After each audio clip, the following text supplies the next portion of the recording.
Form में हम साथ साथ रिपीट कर लेंगे, ठीक है। तो अस्सलाम वालेकुम स्टूडेंट्स। अच्छा बच्चों, आज से जो आपका लेक्चर्स का सिलसिला है वो शुरू करते हैं दोबारा से।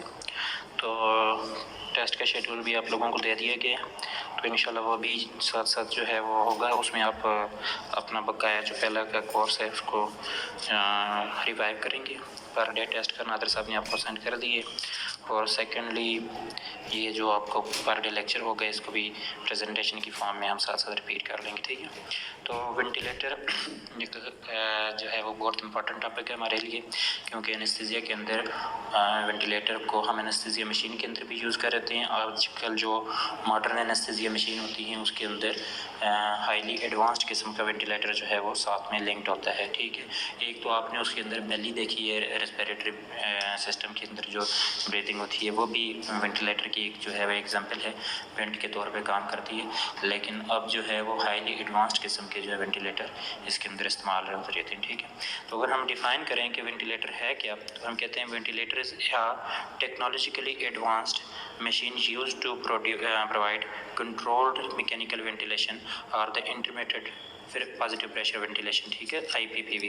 तो अब इसको हम समझें अगर कि वेंटिलेटर क्या है, तो हम कहते हैं कि ये टेक्निकली एडवांस्ड जो है वो मशीन है जो कि पेशेंट को कंट्रोल्ड वेंटिलेशन देती है, ठीक है, या इंटरमिटेंट पॉजिटिव प्रेशर वेंटिलेशन देती है। तो कंट्रोल्ड वेंटिलेशन से क्या मुराद है, अगर आप गौर करें तो आप एक वेंटिलेशन जब आप खुद कर रहे होते हैं, यानी कि ब्रीदिंग जब कर रहे होते हैं, तो आप करते हैं स्पॉन्टेनियस वेंटिलेशन, ठीक है।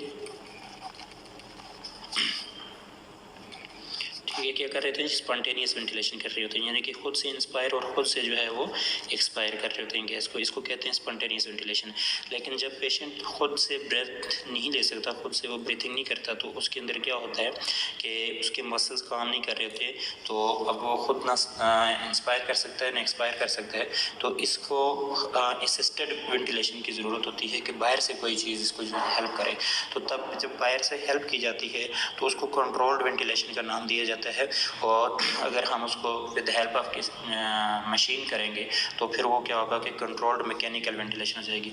अब होता क्या है कि नॉर्मली अगर आप देखें कि जो वेंटिलेशन होती है वो ये है कि ये आपके पास लंग्स है, ठीक है, और इंस्पायरेशन के दौरान इसके ऊपर से रिब केज ऊपर उठता है, डायफ्राम नीचे की तरफ मूव करता है, और रिब केज जो है वो अपवर्ड और फॉरवर्ड आता है, ठीक है। तो अपवर्ड एंड फॉरवर्ड आने की वजह से लंग्स की कैपेसिटी इंक्रीज़ हो जाती है। लंग्स ये आप देख सकते हैं यहाँ पे छोटे बने हुए हैं, एरो हेड के बाद जो है वो लंग्स बड़े हो गए, ठीक है।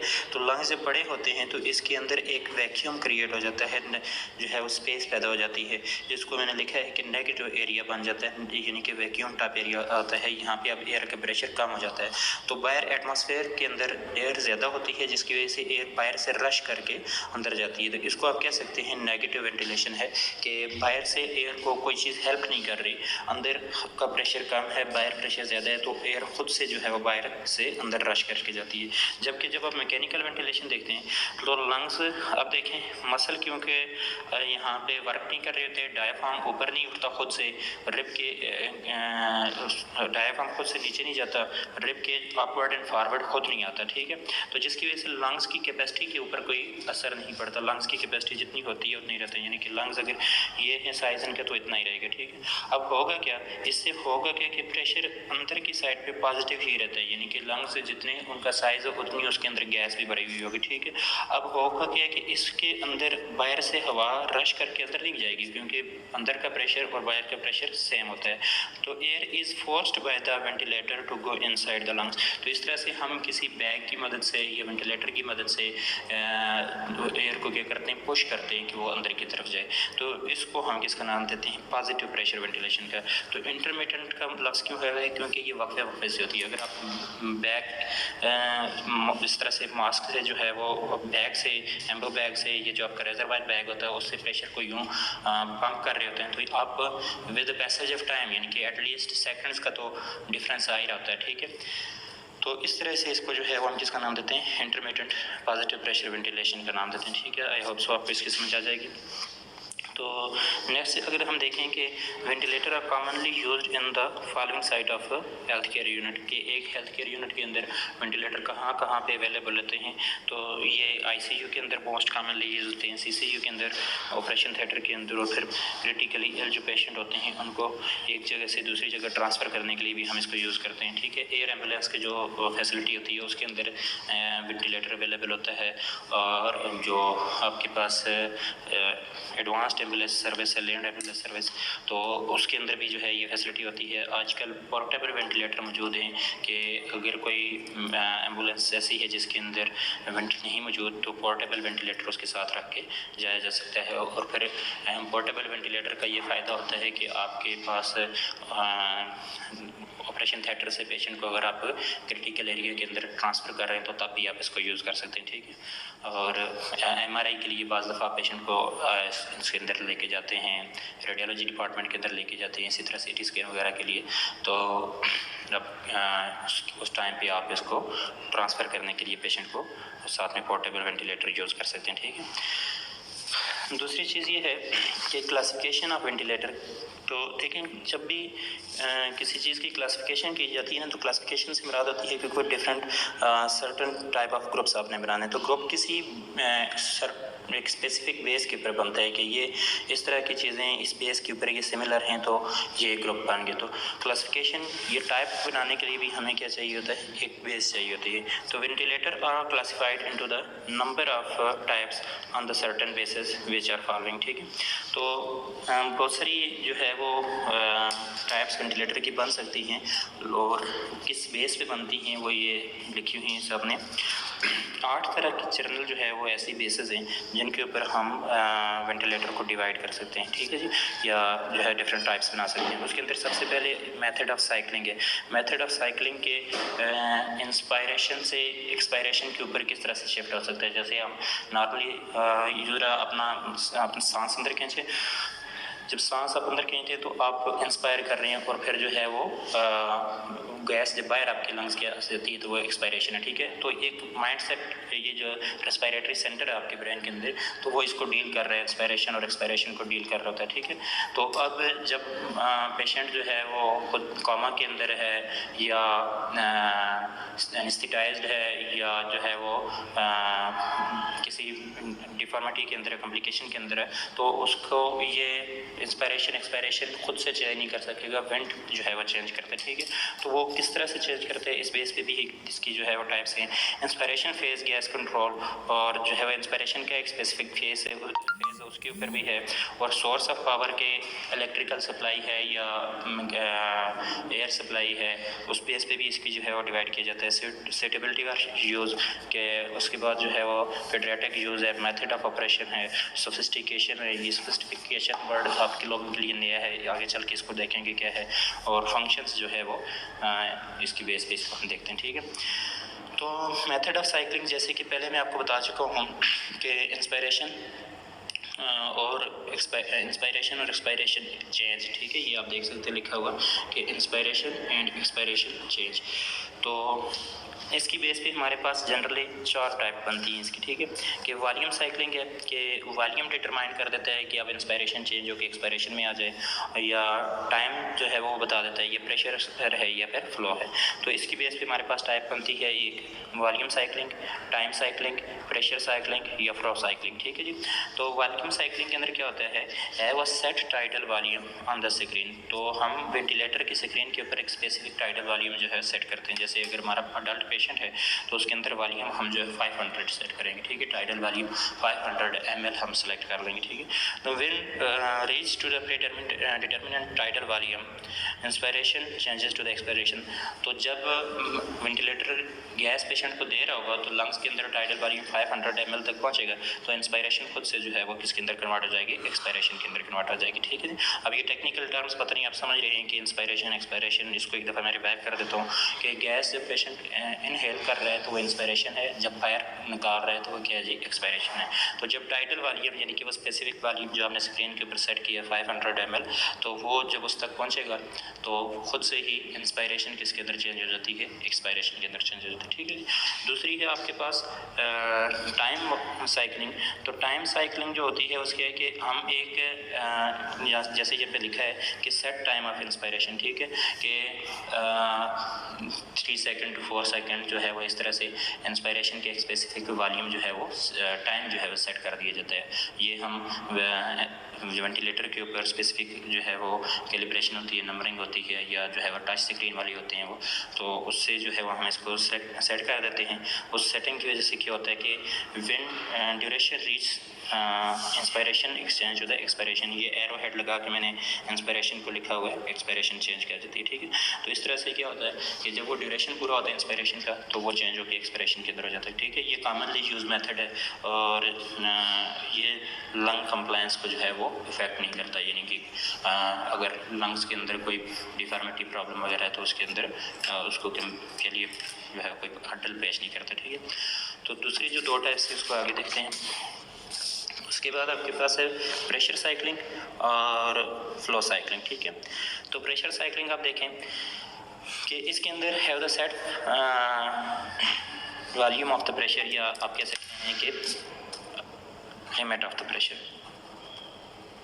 ठीक है। एक स्पेसिफिक लिमिट जो है वो हम प्रेशर की सेट कर देते हैं। उसी तरह से स्क्रीन के ऊपर जो वेंटिलेटर की स्क्रीन है उसके ऊपर हम इसको सेट करते हैं। When set pressure reaches inspiration exchange to the inspiration exchange to expiration, तो डेफिनेटली जब एज पर प्रीवियस थिंग्स कि वो प्रेशर उस स्पेसिफिक सेट पॉइंट तक जब पहुँचता है तो इंस्पायरेशन खुद से जो है वो एक्सपायरेशन में चेंज हो जाती है। लेकिन इसके साथ कुछ थोड़े बहुत इश्यूज़ हैं कि देखें आप कि जो ये मेथड है ये डिपेंड करता है लंग कंप्लायंस के ऊपर, कि लंग्स के जो प्रॉब्लम हैं, जो इश्यूज़ हैं, उनके ऊपर इसके जो है वो वेरिएबल्स जो होते हैं वो सारे चेंज हो जाते रहते हैं, ठीक है। जैसे यहाँ पे मैंने नंबर 1 पॉइंट लिखा हुआ है, lung stiffness causes to achieve the quicker the specific set pressure, ठीक है। अब देखें कि ये पेशेंट का एक नॉर्मल लंग, अडल्ट पेशेंट का जो है वो नॉर्मल लंग है, अगर इसके अंदर स्टिफनेस आ गई, कोई लंग प्रॉब्लम की वजह से इसके अंदर स्टिफनेस आ गई है, तो वो उसका साइज़ डिक्रीज़ होके ये हो जाएगा, यानी कि साइज़ डिक्रीज़ हो जाएगा। अब आपको पता है कि जो प्रेशर होता है वो वॉल्यूम के ऊपर डिपेंडेंट होता है, अगर वॉल्यूम ज़्यादा है तो प्रेशर कम होगा, ठीक है। यानी कि इस लंग, ये जो लंग का साइज़ अगर अभी ये है तो इसके अंदर प्रेशर अचीव करने के लिए या 500 वॉल्यूम तक ml तक पहुंचने के लिए इसका प्रेशर कम होगा, ठीक है जी। और जबकि इसके अंदर जो है वो जल्दी से ये प्रेशर ज़्यादा कर देगा, ठीक है। अगर मैं कहूँ कि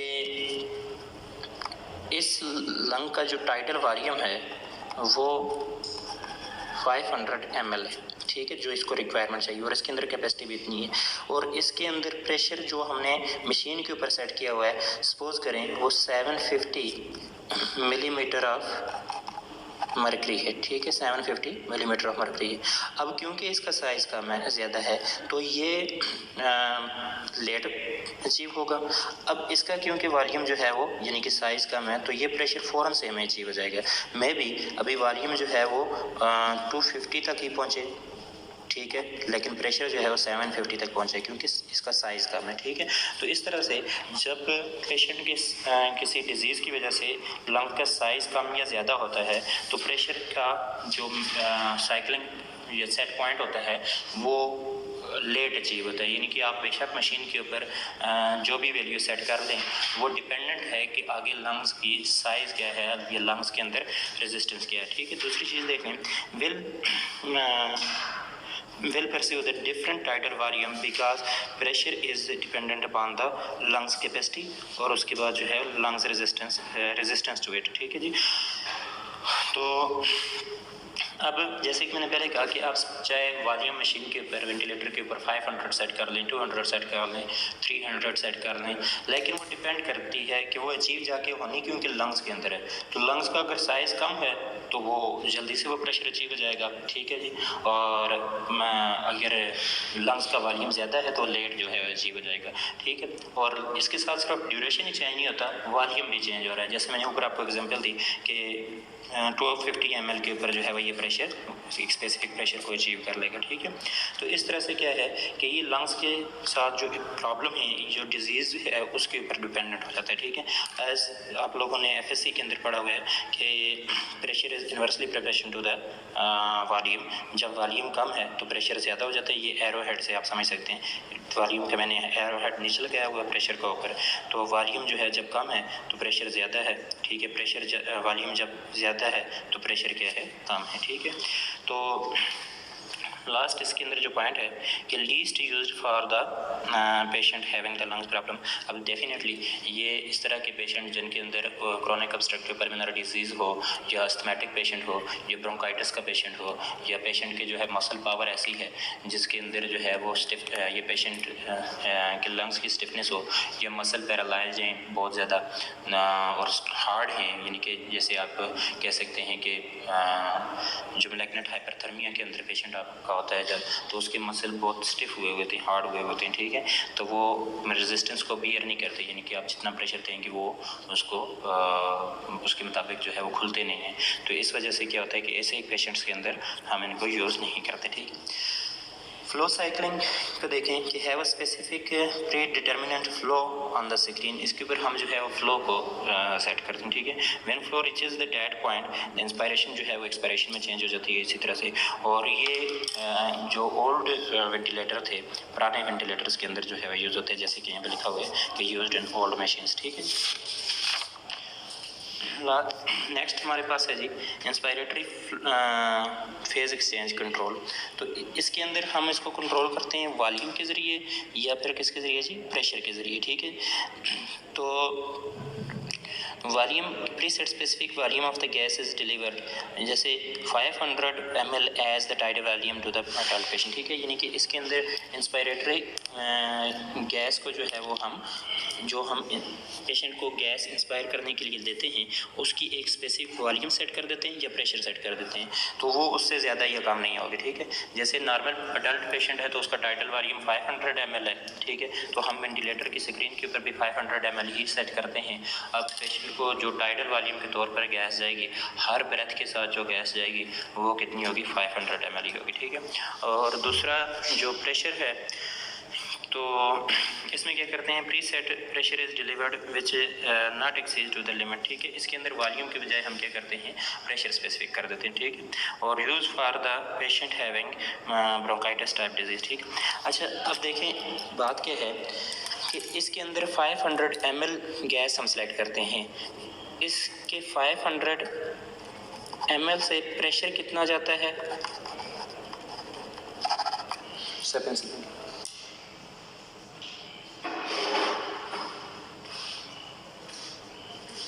थैंक यू। इससे प्रेशर कितना जाएगा ये एग्जैक्ट पता नहीं होता, ठीक है। लेकिन इसके अंदर हम क्या करते हैं कि सपोज करें इसके अंदर 750 mmHg मिलीमीटर ऑफ मर्करी हमने प्रेशर सेलेक्ट कर दिया। अब इस प्रेशर के साथ वॉल्यूम कितना जाएगा, चाहे वो 250 जाए, चाहे वो 500 जाए, चाहे वो 300 जाए, प्रेशर जो है वो एक्सीड नहीं करेगा, ठीक है। इस तरह के हम क्या कर देते हैं, प्रेशर जो है वो सेट कर देते हैं। अब अगर किसी गैस का आपने प्रेशर स्पेसिफिक कर दिया है तो वो आगे जाके जो है वो किसी चीज़ को तोड़ेगा नहीं, ठीक है। इसके अंदर क्या है कि अगर आप वॉल्यूम जो है सपोज करें 500 ml देते हैं, इस 500 ml के साथ आगे जाके प्रेशर डेवलप होता है 1000 मिलीमीटर ऑफ मर्करी।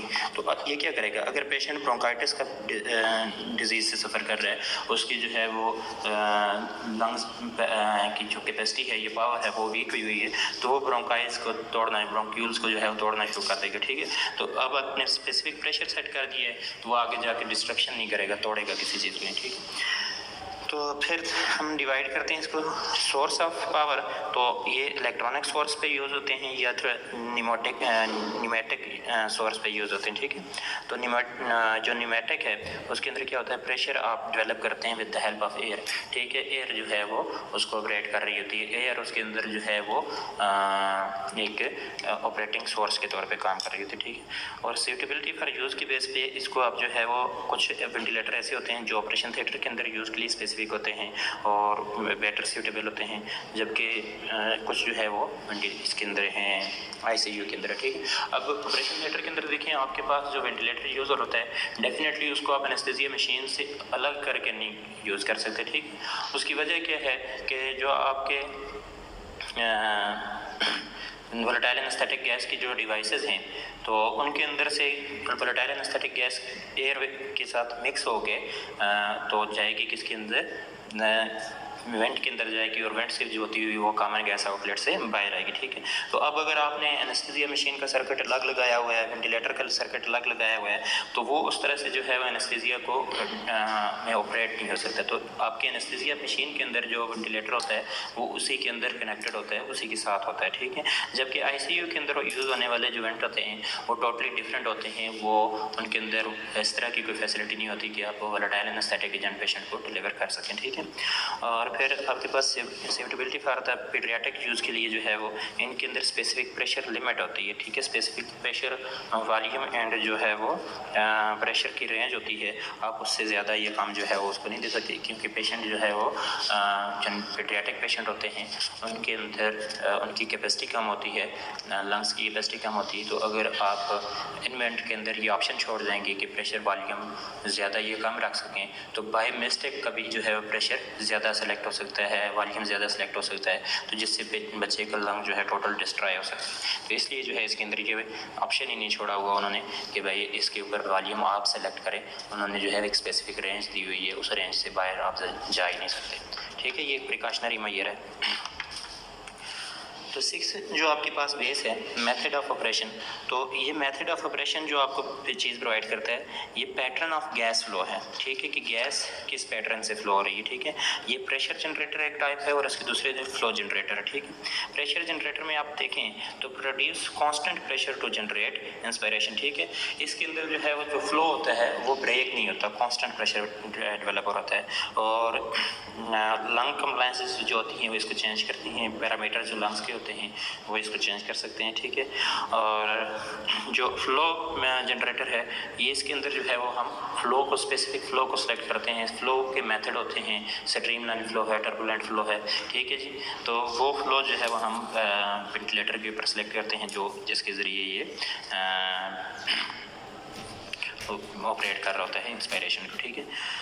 तो देखिए जो न्यू एक वर्ड है जो आपके डिक्शनरी में, माइंडसेट की जो डिक्शनरी में होगा वो नहीं होगा, वो क्या है जी, सोफिस्टिकेशन, ठीक है। ये सोफिस्टिकेशन क्या होती है कि when ventilator uses combination of the above mentioned methods, ठीक है, कि जो जितने मेथड हम ऊपर पढ़ के आ गए हैं उन मेथड्स का कम्बिनेशन बना के यूज़ कर रहा हो, यानी कि वो मेथड ऑफ ऑपरेशन को भी यूज़ कर रहा हो, वो जो है वो इंस्पायरेटरी फेज गैस कंट्रोल को भी यूज़ कर रहा हो, उसके अलावा जो है वो आपने जो फर्स्ट वन पढ़ा मेथड ऑफ जो है साइक्लिंग को भी यूज़ कर रहा हो, तो इस तरह से जब ये इनका कम्बिनेशन यूज़ कर रहा हो तो उसको हम किसका नाम देते हैं, सोफिस्टिकेशन, ठीक है। तो वैसे आप जो सोफिस्टिकेशन जो आपके डिक्शनरी माइंडसेट में होगा कि भाई सांस का रुक जाना या इस तरह की चीज़, तो ये उसके साथ कैलिब्रेट कर रहे हैं, क्योंकि ये क्या होता है कि इस मेथड के अंदर पेशेंट को एक जो है वो खुद से ब्रेथ करने के, खुद से जो है वो सांस लेने का ऑप्शन दिया जाता है, ठीक है। जैसे आप देख रहे हैं कंट्रोल वेंटिलेशन के अंदर अगर पेशेंट खुद से सांस ले रहा है, वो एक्सपायर कर रहा हो, आप इसको जो है वो एक्सपायरेशन के दौरान जो है इंस्पायरेशन गैस फोर्सफुली दे रहे हो, तो वो एक जो है ना मतलब ड्यूलिटी आ जाएगी। तो पेशेंट खुद से जो है जैसे आप अगर आपको कभी एक्सपीरियंस हुआ हो कि आप बहुत तेज़ हवा के अंदर अगर आप खड़े हो जाएं या वहाँ पे सांस लेने की कोशिश करें तो आप सांस नहीं ले पाते, ठीक है, क्योंकि आप जो गैस बाहर निकाल रहे होते हैं वो भी हवा के प्रेशर से वापस अंदर आ रही होती है, ठीक है। तो आप जब तक अंदर की गैस को एक्सपायर नहीं करेंगे तो इंस्पायरेशन पॉसिबल ही नहीं है, ठीक है। तो इसी तरह से जब आप पेशेंट को कंट्रोल वेंटिलेशन के अंदर खुद से इंस्पायर करने का या एक्सपायर करने का जो है वो ऑप्शन नहीं देते तो उसको सोफिस्टिकेशन हो रही थी, सांस जो है वो रुकता है, ठीक है। तो इसी मेथड को इसी जो है वो माइंडसेट को, ये पॉइंट ऑफ व्यू को जो है फर्स्ट वन पढ़ा मेथड ऑफ जो है साइक्लिंग को भी यूज़ कर रहा हूँ, तो इस तरह से जब ये इनका कम्बिनेशन यूज़ कर रहा हो तो उसको हम किसका नाम देते हैं, सोफिस्टिकेशन। ठीक है, तो वैसे आप जो सोफिस्टिकेशन जो आपके डिक्शनरी माइंडसेट में होगा कि भाई सांस का रुक जाना या इस तरह की चीज़, तो ये उसके साथ कैलिब्रेट कर रहे हैं, क्योंकि ये क्या होता है कि इस मेथड के अंदर पेशेंट को एक जो है वो खुद से ब्रेथ करने के, खुद से जो है वो सांस लेने का ऑप्शन दिया जाता है। ठीक है, वैसे आप देख रहे हैं कंट्रोल वेंटिलेशन के अंदर अगर दूसरा कवर कर रहे हैं तो जो है वो लाइट वेट पोर्टेबल और बैग स्पीकर रिप्लेस कर, और BPAP जो है वो मेथड यूज से सांस लेने का भी एक ऑप्शन मिल जाता है कि कभी वो डीप एनेस्थीसिया से अगर वापस आएगा तो खुद से वो सांस ले सकेगा और उसको सोफिस्टिकेशन वगैरह नहीं होगी। ठीक है, सफोकेशन वगैरह नहीं होगी। ठीक है, तो अब क्या है कि इसके अंदर मुख्तलिफ टर्म जो है वो आप पढ़ेंगे आगे चल के। SIMP मेथड यूज़ होता है, CPAP मेथड यूज़ होता है। ठीक है जी, और PS मेथड यूज़ होता है, और इसी के साथ एक मेथड और भी यूज़ होता है BPAP। CPAP और BPAP जो है वो मेथड यूज़ होते हैं। ठीक है, फंक्शंस की बेस पे अगर आप देखें तो मिनट वेंटिलेशन डिलीवरर और जो है वो लाइट वेट पोर्टेबल और बैग स्पीकर रिप्लेस कर रहे होते हैं। ठीक है, तो जो मिनट वेंटिलेशन डिलीवरर होता है इसके अंदर क्या होता है कि फ्रेश गैस फ्लो जो होता है वो पावर प्रोवाइड कर रहा होता है वेंटिलेटर को। ठीक है, और फ्रेश गैस फ्लो जो है वो डिवाइड करता है टाइटल वॉल्यूम को, जिससे आपके पास फ्रीक्वेंसी जो है वो एक ऑप्शन के तौर पे आती है। ठीक है, और बैग स्पीकर जो होते हैं आपके पास, इसके अंदर होता है क्या है कि जो पुराने आपके पास वेंटिलेटर थे उसके अंदर बैग स्क्वीजर लगा होता है। जैसे मैं आपको पीछे डिवाइसेस के अंदर बढ़ा के आया हूँ कि प्रेशर को जनरेट करने के लिए एक बैग पीछे जो है वो लगा देते हैं जो एयर को जो है वो कंपेल करता रहता है आगे। ठीक है, टाइम बाय टाइम वो जो है वो स्क्वीज होता रहता है, जिससे आगे प्रेशर जो है वो आगे गैस पुश होती रहती है। ठीक है, ये चीज़ मैंने आपको पढ़ाई, उसमें थी फ्लूइड को पुश करने के लिए, जो फ्लूइड को मैं पढ़ा रहा था तो वहाँ पे मैंने आपको पढ़ाई थी कि एक बैग होता है जो हम रिंगर रेक्टेट या नॉर्मल स्लाइन के ऊपर लगा देते हैं, और वो टाइम बाय टाइम हम अपना प्रेशर जो है वो इंक्रीज़ करेगा या डिक्रीज़ करेगा, जिसकी वजह से आगे पुश होते रहेगा, फ्लूइड पुश होता रहेगा। ठीक है, तो जब के यही बैग स्क्वीज़र जो है वो यूज़ हो रहा है वेंटिलेटर के अंदर एयर को पुश करने के लिए, जो कि मॉडर्न डिवाइसेस के अंदर जो है वो चेंज हो गया है मैपेल्सन डी सर्किट के अंदर। ठीक है, और फिर लास्ट वन आपके पास जो है वो लाइट वेट पोर्टेबल वेंटिलेटर, ये उठा के एक जगह से दूसरी जगह रखे जा सकते हैं। Power by the compressed gas, ये कंप्रेस्ड गैस इनके अंदर एज जो है वो पावर के तौर पे यूज़ कर रही थी, जैसे कि इसके अंदर फ्रेश गैस फ्लो जो है वो पावर के तौर पे यूज़ हो रही है, और ये जो है वो कंट्रोल यूनिट और इसके अंदर पेशेंट वॉल्यूम होता है। ठीक है, कंट्रोल यूनिट भी होती है इसके अंदर, और पेशेंट का टाइटल एक पेशेंट वॉल्यूम होता है जो कि वन वे फ्लो को जो है वो कंट्रोल करता है। ठीक है स्टूडेंट्स, इस पूरे टॉपिक को आपने देखना है, और बुक वही है एसेंशियल होता एनेस्थीसिया इक्विपमेंट। ठीक है जी, उसी बुक से ये लेक्चर है, इसको डिटेल में आपने पढ़ना है और इसके ऊपर असाइनमेंट बना के मुझे भेजना। अल्लाह हाफिज़।